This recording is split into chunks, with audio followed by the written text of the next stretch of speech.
अगर ये स्कूल एक सप्ताह में नहीं खुला और यहाँ पढ़ाई शुरू नहीं हुई, यहाँ टीचर्स नहीं आए, तो विधायक घर से नहीं निकल पाएंगे, मंत्री घर से नहीं निकल पाएंगे। इतना तेज कर देंगे हम अपना आंदोलन, अपना विरोध। इन्होंने पार्टी इसीलिए चेंज की है क्योंकि 200 करोड़ का आईटी का केस चल रहा है, पासपोर्ट जमा है, बाहर जा नहीं सकते विदेश में। इन्होंने सारी कोशिश कर ली, सुप्रीम कोर्ट तक में इन्होंने चैलेंज कर लिया, इनकी पिटीशन रिजेक्ट हो गई। उसके बाद इन्होंने सोचा कि अब पैर पकड़ने के अलावा कोई रास्ता नहीं है। ये अपने बच्चों और अपने परिवार के लिए पार्टी बदल के आ रहे हैं, तो फिर अपने बच्चों और अपने परिवार से मांगे ना वोट। लोगों के लिए थोड़ी बदल रहे हैं पार्टी, तो लोग वोट भी नहीं देंगे। शहर के आदमपुर के गांव मोहब्बतपुर ढाणी में आज एक शिक्षा अधिकार पंचायत का आयोजन किया गया और इसमें आम आदमी पार्टी से राष्ट्रीय सलाहकार अनुराग ढांडा जी जो है आज यहाँ पर पहुंचे। तो इनसे जानना चाहेंगे कि आज जो एक महापंचायत की गई है इसके अंदर किस प्रकार का जो फैसला लिया गया। सर, आज शिक्षा अधिकार महापंचायत जो आयोजन की गई तो इसमें किस प्रकार का जो आज फैसला लिया गया। देखिए, सारे गांव वाले दुखी हैं, ये तो आपको पता ही है कि यहाँ काफ़ी दिनों से धरना चल रहा है। बच्चे बैठे हुए हैं धरने पर और कह रहे हैं कि हमें शिक्षा का, पढ़ने का अधिकार चाहिए, हमें दो, और उनको अधिकार नहीं दिया जा रहा है। ये सरकार बोलती है बेटी बचाओ बेटी पढ़ाओ, इनकी अपनी बेटियां हैं नहीं और गांव की बेटियों को ये अपना मानते नहीं, इसीलिए शायद उनको शिक्षा का अधिकार देना नहीं चाहते।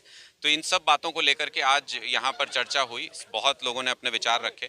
निर्णय यहाँ पर ये हुआ है कि एक सप्ताह के अंदर या तो खट्टर सरकार ये स्कूल खोल देगी, यहाँ पर टीचर्स सारे आ जाएंगे, बच्चों की पढ़ाई शुरू हो जाएगी, नहीं तो एक सप्ताह के बाद इनका घर से निकलना मुश्किल कर देंगे। आंदोलन हम इतना तेज कर देंगे कि मुख्यमंत्री, इनके मंत्री, इनके विधायक घर से नहीं निकल पाएंगे। कुलदीप बिश्नोई जी शायद पहले ऐसे विधायक होंगे जो अपने ही विधानसभा में दौरे पे आते हैं। आपको पता है, खबरें छपती हैं अखबार में कि कुलदीप बिश्नोई 2 दिन के आदमपुर दौरे पे आए, जैसे लंदन के विधायकों और आदमपुर में दौरा करने के लिए आ रहे हो। तो इस तरीके के जो विधायक हैं उनको वो 2 दिन भी घर से नहीं निकलने देंगे। ये मैं पहले खुल के कह के जा रहा हूँ, इसमें कोई शर्म नहीं है किसी बात की। अगर ये स्कूल एक सप्ताह में नहीं खुला और यहाँ पढ़ाई शुरू नहीं हुई, यहाँ टीचर्स नहीं आए, तो विधायक घर से नहीं निकल पाएंगे, मंत्री घर से नहीं निकल पाएंगे। इतना तेज कर देंगे हम अपना आंदोलन, अपना विरोध, कि इन लोगों को समझना पड़ेगा कि बच्चों की शिक्षा कितनी ज़रूरी है और वो इनको करना पड़ेगा। बीजेपी सरकार सर बेटी बचाओ बेटी पढ़ाओ का नारा देती है, लेकिन जो स्कूल है पूरे हरियाणा के अंदर जो है बंद किए जा रहे हैं। मोहब्बतपुर ढाणी का जो स्कूल है ये भी बंद कर दिया गया है, तो इस नारे को किस प्रकार से देखते हैं आप। नहीं, मैंने तो कहा कि ये कहते तो हैं कि बेटी बचाओ बेटी पढ़ाओ, पर इनकी अपनी बेटियां हैं नहीं और दूसरे की बेटियों को बेटी समझते नहीं। गरीब आदमी की बेटी को बेटी थोड़ी समझते हैं मुख्यमंत्री, वरना तो ये स्कूल खुल चुका होता। अगर ये हरियाणा की बेटियों को अपनी बेटी समझते मुख्यमंत्री, जो कि उनकी जिम्मेदारी है, एक मुख्यमंत्री होने के नाते प्रदेश की बेटियां उनकी बेटियां हैं, उनको उस तरीके से ट्रीट करना चाहिए। लेकिन अगर वो मानते इनको अपनी बेटियां, तो इनका स्कूल खुल चुका होता, यहाँ टीचर्स आ चुके होते।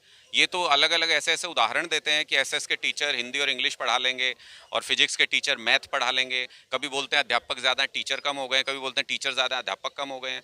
जिसको पता ही नहीं मुख्यमंत्री को कि पढ़ाई होती कैसे और अच्छी पढ़ाई कैसे हो सकती है, वो कैसे भला करेगा बच्चों का। तो इसलिए अभी तो सब लोगों का निर्णय ये है कि ये स्कूल किसी भी हालत में जैसे पहले स्थिति में था उससे बेहतर स्थिति में होना चाहिए। टीचर्स जो सब्जेक्ट के कम है वो पूरे हो जाने चाहिए, यहाँ पढ़ाई शुरू होनी चाहिए। और आने वाले समय में ऐसा भी करेंगे कि 2 साल के बाद आम आदमी पार्टी की सरकार आएगी और इन सारे सरकारी स्कूलों को प्राइवेट स्कूल से बेहतर करके दिखाएंगे। ये हम लोगों ने ठाना है। कुलदीप बिश्नोई बीजेपी सरकार के अंदर शामिल है, उनका कहना है कि अब 26 साल का जो है वनवास कट गया है और आपके भी जो है दौरे लगातार जो आम आदमी पार्टी के जारी है। और उनका साफ तौर से यही कहना है कि आम आदमी पार्टी वोट लेने के लिए आदमपुर में आए, हलवा और चूरमा खिलाएंगे, लेकिन आदमपुर की जनता जो वोट नहीं देंगी। इसको लेकर क्या कहेंगे। देखिए, आदमपुर का मुझे लगता है सारा हलवा और चूरमा कुलदीप बिश्नोई और इनका परिवार खा गया, वरना ये लाखों रुपए ये दिखाते थे जब ये पहला चुनाव लड़े थे कि इनकी संपत्ति है, और आज के दिन में 200 करोड़ का तो इनकम टैक्स का केस चल रहा है। 36 करोड़ की इनकी संपत्ति कुर्क है, जब्त है कोर्ट के पास। इनके बच्चे विदेश में पढ़ते हैं, बड़ी बड़ी गाड़ियों में घूमते हैं, बड़े बड़े बंगलों में रहते हैं। ये कहाँ से आया सारा पैसा? यानी सारा हलवा चूरमा जो आदमपुर का था, लोगों के हिस्से का था, वो सारा ये खा गए। तो अब तो हम तो हलवा चूरमा खाने नहीं आए यहाँ पे, हम शिक्षा की बात करने के लिए आए हैं और हम शिक्षा की बात करेंगे। आप इधर उधर की बात करते रहिए, हम शिक्षा की बात करेंगे और कुलदीप बिश्नोई को भी शिक्षा की बात पे आना पड़ेगा। और वो आ रहे हैं, इसलिए उन्होंने यहाँ माथा टेका, सब जगह धरने में जाके स्कूल के बाहर जो चल रहे हैं। आप सोचिए कितनी विडंबना है, जिस पार्टी के वो नेता हैं उसी पार्टी की सरकार है और वो यहाँ धरने में शामिल होने आ रहे हैं। शर्म नहीं आती उनको? उनको यहाँ फैसला लेके आना चाहिए था कि मैंने स्कूल खुलवा दिया। और अगर नहीं खुलवा सकते तो क्यों मुख्यमंत्री के पैरों को पकड़ के बैठे हुए हैं? क्यों नहीं छोड़ते भारतीय जनता पार्टी जो अपनी बच्चियों के स्कूल नहीं खुलवा सकती? क्यों उस पार्टी के अंदर है? ये अपने परिवार को बचाने के लिए मुख्यमंत्री के पैर पकड़ के बैठे हुए हैं, भारतीय जनता पार्टी के नेताओं के पैर पकड़ के बैठे हैं। इन्होंने पार्टी इसीलिए चेंज की है क्योंकि 200 करोड़ का आईटी का केस चल रहा है, पासपोर्ट जमा है, बाहर जा नहीं सकते विदेश में। इन्होंने सारी कोशिश कर ली, सुप्रीम कोर्ट तक में इन्होंने चैलेंज कर लिया, इनकी पिटीशन रिजेक्ट हो गई। उसके बाद इन्होंने सोचा कि अब पैर पकड़ने के अलावा कोई रास्ता नहीं है, ये अपने बच्चों और अपने परिवार के लिए पार्टी बदल के आ रहे हैं, तो फिर अपने बच्चों और अपने परिवार से मांगे ना वोट। लोगों के लिए थोड़ी बदल रहे हैं पार्टी, तो लोग वोट भी नहीं देंगे। सर, आम आदमी पार्टी जिस प्रकार से जो है आदमपुर के अंदर जो है दौरे कर रही है, आज दीपेंद्र हुड्डा के भी जो आज दौरे हैं, तो इसको लेकर क्या कहेंगे आप? नहीं, अच्छी बात है, सबको आना चाहिए। सब पार्टियों को शिक्षा के मुद्दे पे अगर कहीं बात हो रही है तो उन नेताओं को आना चाहिए वहाँ पे। लेकिन साथ में लोग ये भी तो पूछ रहे हैं कि आपने सरकार में रहते हुए क्या किया। जो 55 साल का हरियाणा का इतिहास है उसमें से ज़्यादातर समय तो कांग्रेस पार्टी सरकार में रही। ये स्कूलों की हालत ऐसी हुई क्यों? सरकारी स्कूल अच्छे क्यों नहीं बन पाए? प्राइवेट स्कूलों से भी अच्छे क्यों नहीं बन पाए? यहाँ पर सारी सुविधाएं आप क्यों नहीं दे पाए? इनको वर्ल्ड क्लास क्यों नहीं बना पाए? और अपने कार्यकाल में कांग्रेस ने जो 509 स्कूल बंद किए थे सरकारी स्कूल, उनमें से कितने स्कूलों पे धरने में गए थे वो? उस वक्त कितने स्कूलों में धरने में गए थे?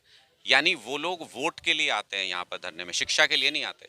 हम लोग शिक्षा के लिए आए हैं और शिक्षा हर कीमत पर हर गरीब के बच्चे को दिलवा के रहेंगे। जितना इनमें दम है लगा लें, जितनी एजेंसियां हम पे छोड़ लें, लेकिन हम शिक्षा का अधिकार हर बच्चे को दिलवा के। दीपेंद्र हुड्डा का तो साफ तौर से यही कहना है कि हुड्डा राज के अंदर जो है काफ़ी स्कूल खोले गए थे, सभी जो शिक्षकों की कमी थी वो पूरी कर दी गई थी। ये तो विधानसभा के रिकॉर्ड में है, झूठ बोलना तो इन नेताओं की आदत है।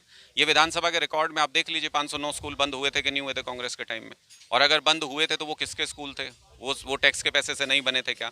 वो गाँव के बच्चे वहाँ पे नहीं पढ़ते थे क्या? उनको सुविधाएं नहीं मिलती थी गाँव के बच्चों को क्या? जब वो स्कूल बंद हुए तो आप धरने पे गए थे क्या? तो ये दोनों चीज़ें, ये दिखावा है कि आप अपने समय में स्कूल अच्छे ना बनाएं और अब स्कूलों पे धरने में जाएं, और भारतीय जनता पार्टी के नेता उनकी सरकार होते हुए स्कूल नहीं खुलवाएं लेकिन यहाँ धरने में माथा टेकने आए। ये कैसी बात है? आप इसको समझिए ना, ये राजनीतिक चालबाजी है। इनको लगता है कि पब्लिक मूर्ख है, पब्लिक नहीं समझती है। सब समझ में आता है सब लोगों को। शिक्षा का अधिकार हर गरीब अमीर हर बच्चे को देना पड़ेगा। अगर इनके बच्चे विदेश में पढ़ सकते हैं तो हमारे बच्चे भी सरकारी अच्छे स्कूलों में पढ़ सकते हैं। सर, आखिरी सवाल, अगर 7 दिन के बाद अगर खट्टर सरकार नहीं जागती है तो आम आदमी पार्टी की आगे की रणनीति किस प्रकार? मैंने आपको बता दिया, प्रदेश भर में हमारा आंदोलन चल रहा है 105 स्कूलों पर। हम इस आंदोलन को इतना तेज कर देंगे अगर एक सप्ताह के अंदर ये स्कूल खुला नहीं और यहाँ टीचर्स आए नहीं, कि इनको बहुत मुश्किल हो जाएगा घर से निकलना। लोग इनसे इनके घर जाके सवाल पूछेंगे। मुख्यमंत्री, मंत्री और विधायक इनके घर से निकल नहीं पाएंगे। कुलदीप बिश्नोई जी को भी कह रहा हूँ कि आदमपुर में आप आएंगे तो सही, लेकिन घर से निकल नहीं पाएंगे। या तो एक सप्ताह में ये स्कूल खुलवा दीजिए, आप हाथ जोड़िए, पैर पकड़िए। आप गए हैं ना उस पार्टी में अपने परिवार को बचाने के लिए, तो अब लोगों का काम करने के लिए आप यहाँ का बताते हैं ना अपने आप को कि आदमपुर आपका परिवार है। अपने परिवार की बच्चियों का काम कराने के लिए आप हाथ जोड़िए, पैर पकड़िए, गिड़गिड़ाइए। हमें नहीं पता क्या करेंगे, लेकिन एक सप्ताह के अंदर ये स्कूल खुलना चाहिए, वरना आपका घर से निकलना बंद हो जाएगा। ये थे हमारे साथ अनुराग ढांडा जी। उनका साफ तौर से ये कहना है कि अगर एक हफ्ते के अंदर अगर सरकार इन स्कूलों को नहीं खोलती है तो एक बड़ी जो है आम आदमी पार्टी की तरफ से रणनीति तैयार की जाएगी। पंजाब केसरी टीवी के लिए आदमपुर से विनोद सैनी। हमसे जुड़े रहने के लिए हमारे YouTube चैनल को सब्सक्राइब करें और नई वीडियो की नोटिफिकेशन के लिए बेल आइकॉन को दबाएं। अगर आप ये वीडियो Facebook पर देख रहे हैं तो लाइक जरूर करें और ज्यादा से ज्यादा शेयर करें। धन्यवाद।